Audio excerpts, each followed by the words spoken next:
Welcome kasi na maamin na ko kakabsat. Okay, so before ta kwayo yan, special thanks kani Rema Alzati for requesting this tutorial. And of course, salamat kasi na maamin na kayo kar karosin patuloy pa ng support tayo sa YouTube channel tako. Okay, so very common lang kakabsat this strumming pattern na yung sa ron tako. Then bass, up, down, up. So, no din bass part, din na ilang 6, 5, 4, up, down, up. Okay, so iparesta ko.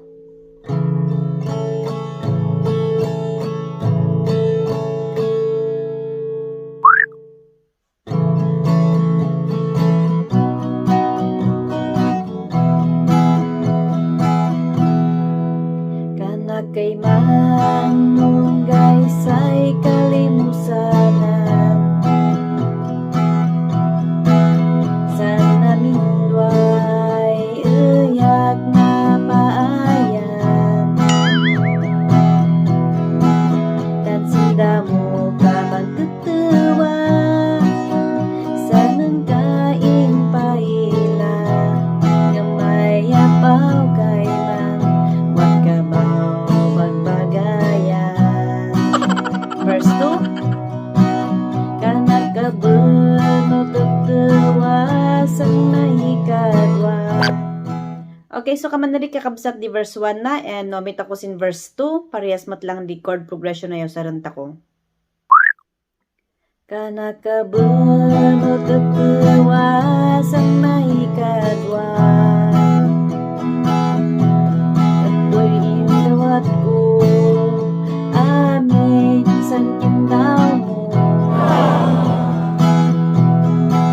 magkakapot kapay sa ka sang busak baw di kautem pati sang susin tinugan yan tagdag mo ano sa di makay. Okay, so si abo di verse 2 nakakabsat and iparesta ko abo din chorus. Ano sa di makay ay baro iso na pulo manumat dan di babae ay limpyo umanluluko umuray pa'y kamanisay na padasan. Okay, so si Diabo kakabsat din chorus na and no may takabusin verse 3, same chord progression matlaang kamansin verse 1 nya verse 2.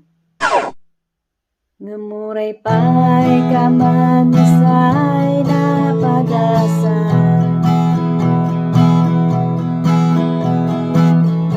Sabayan nyo lang kakabsat.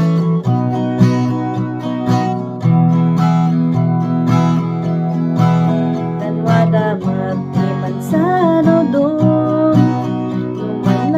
dayan tutuwa anya ngay kay mano ka naman surrender ka ananusa di makay. Okay, so namalpas ako kakabsat sin verse 3 manta ulit ako kasin sin chorus na and wala di instrumental part na and the chord sa ron takos di G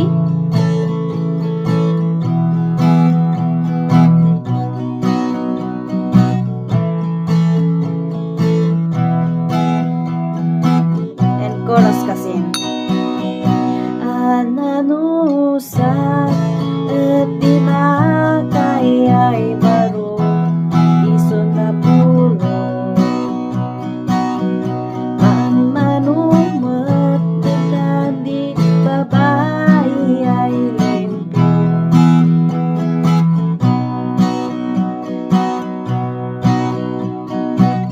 ending.